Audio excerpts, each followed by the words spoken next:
A couple weeks back, the new Karate Kid film, Karate Kid Legends, dropped in theaters. Here are my thoughts on it.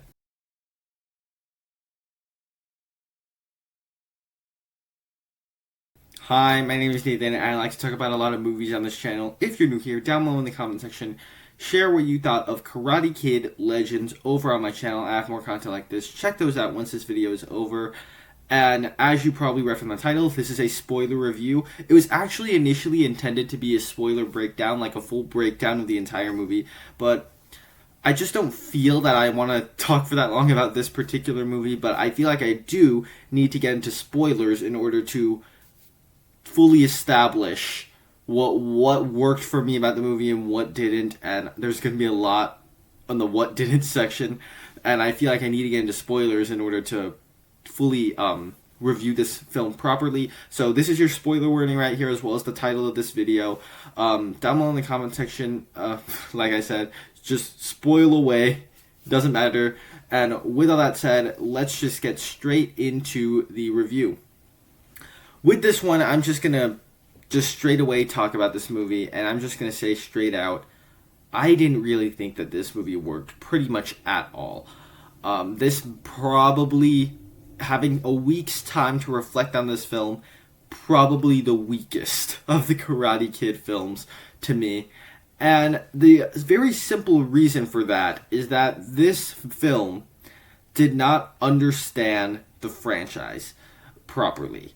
I thought that this film completely lost what made the Karate Kid and Cobra Kai and all those movies work so well, where you have a set of characters you latch onto, and typically there's stories about, parental figures guiding the child figure in order to sort of find their confidence or do something else with that.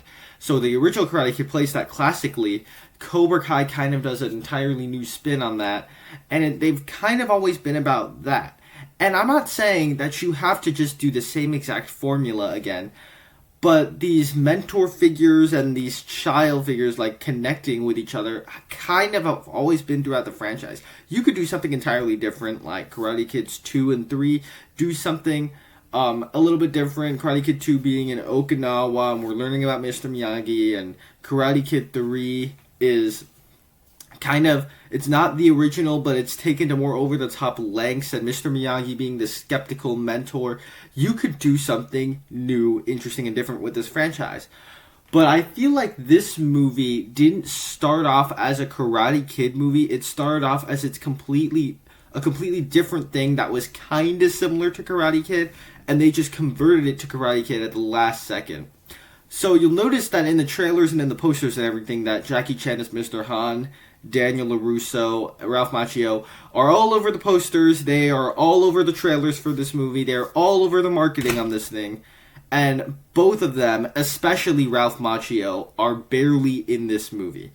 I feel like they only used them for marketing, because if they weren't in this movie and this movie was just a completely different thing, totally detached from the Karate Kid franchise, and they weren't in this movie probably, they probably were just in it for marketing and to get people's butts in seats.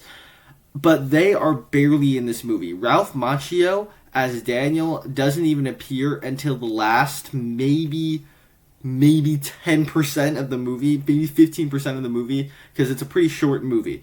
But he only appears for that much in the back, not even back half, more like back fifth of the movie.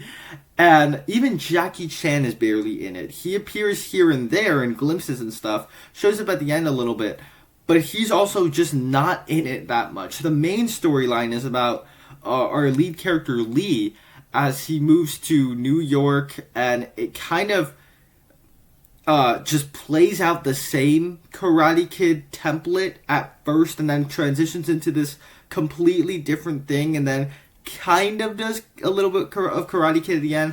And I feel like, especially in that large middle chunk of the film, it just completely lost it. So it starts off, it's kind of a rehash of the original film, where you get a kid and his mother moving to a new place, him sort of going to school and struggling a little bit. He likes a girl, and then the girl's ex-boyfriend gets jealous and starts to like antagonize him. There are things like that where it does all of that in the first maybe 25% of the film, and then it transitions over to completely random plot line about the girl's dad, who owns a pizza place and is a retired boxer, wants to have him train this person so that he can earn money to pay off the karate dojo that the ex-boyfriend works at. I don't know if I'm wording that fully correctly, but that's basically what the plot is for the entire middle chunk of the film, and that's a big chunk of the film. And I never found that compelling. I never found that interesting. It felt like we just veered off into this entirely different thing, and I just didn't think it worked overall. And especially since the movie, it decided to focus in on these entirely new set of characters, but didn't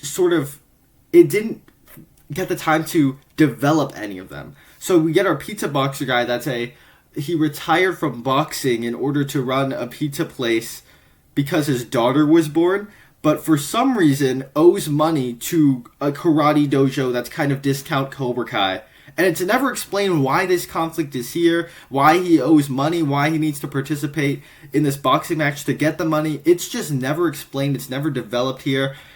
And then at the end of it, it transitions kind of back into Karate Kid, where after the boxing match, the pizza guy gets hospitalized, and then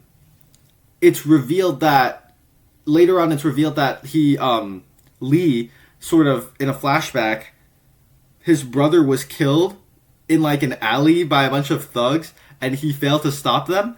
And it feels like they tried to make that more important than it actually was, because I don't know if that is this character doesn't feel like he's dealing with trauma. The mom also doesn't feel like she's dealing with that trauma, and so it felt like in the original draft that was more important than it actually was, and it just isn't. There's even some retconning in this movie at the very beginning where they might have used an AI generated Mr. Miyagi voice at the beginning to retcon some things from Karate Kid 2. I don't want to get too much into that, though. I don't think anybody in this movie acts like a normal person, like an actual normal human being. And I've made this comparison before, but it kind of felt like they took several different scripts for Karate Kid and added one scene from each script into it. And there are several examples of this. So when the girl invites Lee to go to a party, and then he finds her with the jealous ex-boyfriend, and then the very next day, he confronts her about it, and she says, "Oh no, like, yeah, I told him we're done. Sure, I looked happy with him earlier, but I told him that we were done, and that because I met you, and I want to be with you." And nobody in this movie fully acts like an actual normal person in it. And it's like every scene, they forgot what they said in the previous couple of scenes, and they radically changed their motivation. There's even a time where clearly Lee is entering the final tournament in order to win the money for the pizza boxer guy who's in the hospital so that he can pay off, and also for his like hospital bills or something like that. And then in a conversation in the middle of this training montage, which montages between fight, training, romance, it's a bizarre montage. And in the middle of all that, you get a moment where Lee is talking to someone. I believe it was Jackie Chan. I don't remember it all that clearly, but I believe he's talking to Jackie Chan, Mr. Han, and he's just like, "Oh, you're not just doing this for your friend," even though he is. And then Lee proceeds to say, "No, I'm also doing this for myself." And I feel like there was no development there. There was nothing there. Like, why is he doing this for himself? At the beginning of the movie, he said that he didn't want to enter this tournament. And even the girl that he was hanging out with said, "Hey, don't enter this tournament. Like, it's not good for you." And he says, "No, I'm doing this for myself." And it's a line that seems to have come out of nowhere here. Also, like, while it is kind of Karate Kid at the beginning and at the end, you get a moment where, like, in the finale, he's facing off against the ex-boyfriend, the Johnny in this movie, the kind of Johnny in this movie. But because he got absolutely zero character development, and this dojo, the Discount Cobra Kai, got absolutely zero character, this is not character development, but zero development at all in this movie, there was just, I don't care that he's defeated. I don't care to see this dojo get defeated. I don't even remember their names. I don't remember the dojo's name, and I don't remember anybody's name.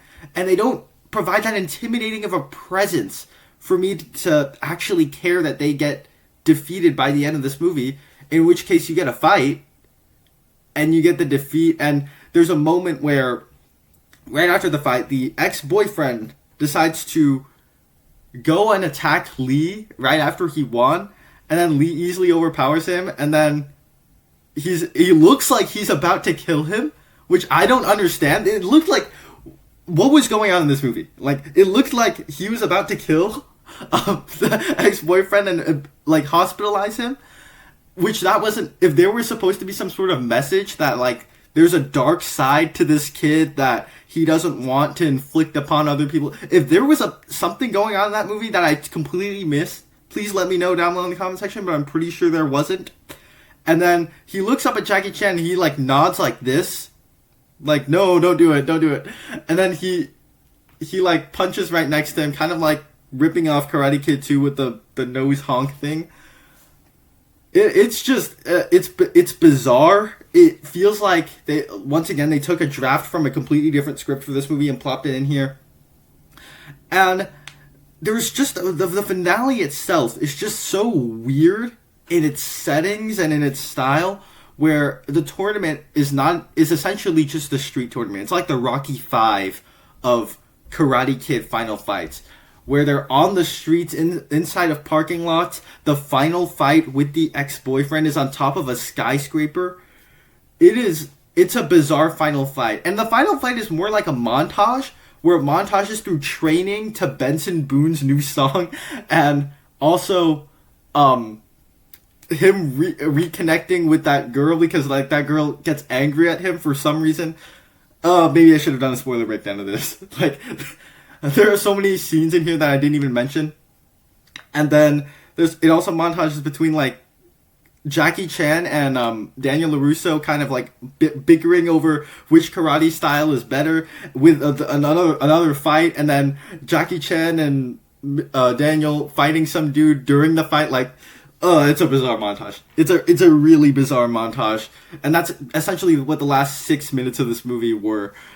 And the style of the fights themselves just didn't work here. Whatever they were going for, they decided to do this whole, like, animated montage explaining the rules, and then kind of did it as, it's like they were playing so much Street Fighter and Mortal Kombat during the making of this movie that they wanted to add, every time somebody punched somebody, they said plus 1 point, plus 2 points, plus 5 points, headshot, KO. Like, actual title cards for that stuff will appear on the screen when watching this movie. It's kind of like they were watching Street Fighter. No, we're not watching Street Fighter, but playing Street Fighter and Mortal Kombat way too much behind the production on this movie, and decided to incorporate that into the fights here. And so the editing for it is also just so bizarre. And the movie also just lacks any sort of heart or soul or message to it. By the end of it, sure, he won the fight, but by that time, like, I guess it was to pay off the Discount Cobra Kai for the pizza boxer guy for whatever he did. But that's not shown, that's not mentioned. The other dojo just kind of walks away, and then they go up and celebrate, kind of Rocky style. And then at the end, Johnny Lawrence shows up, which is the best part about this movie, by the way. But yeah, this was just a very bizarre addition to the franchise that I don't really think worked. At times, because it's so all over the place, because it's so bizarre, it can get so bad it's good. But yeah, overall, this is a very weird addition to the Karate Kid franchise that I'm pretty sure just used Jackie Chan and Ralph Macchio's faces on the posters, on the trailers, and everything for marketing because they were barely in this movie. And I feel like if they wanted to tell the story they wanted to tell, don't make it a Karate Kid movie. I think it really hurts from being a Karate Kid movie. You just made this film about a kid. That it's kind of like Karate Kid, but not really. So if you just made this movie stand alone without Jackie Chan, without Daniel LaRusso, I think maybe I would have responded better to that. I don't know if I'd say it's good on its own, but I think I would have responded better to it than it being a Karate Kid film and totally missing what the franchise is about. So overall, I give it a D, but it's a watchable D. It's not. I wasn't bored watching this movie, but it's still a D nonetheless. So down below in the comment section, share what you thought of Karate Kid Legends. Over on my channel, I have more content like this. Check those out once this video is over, which is right now. I don't know why I said that. I'll see you in the next one.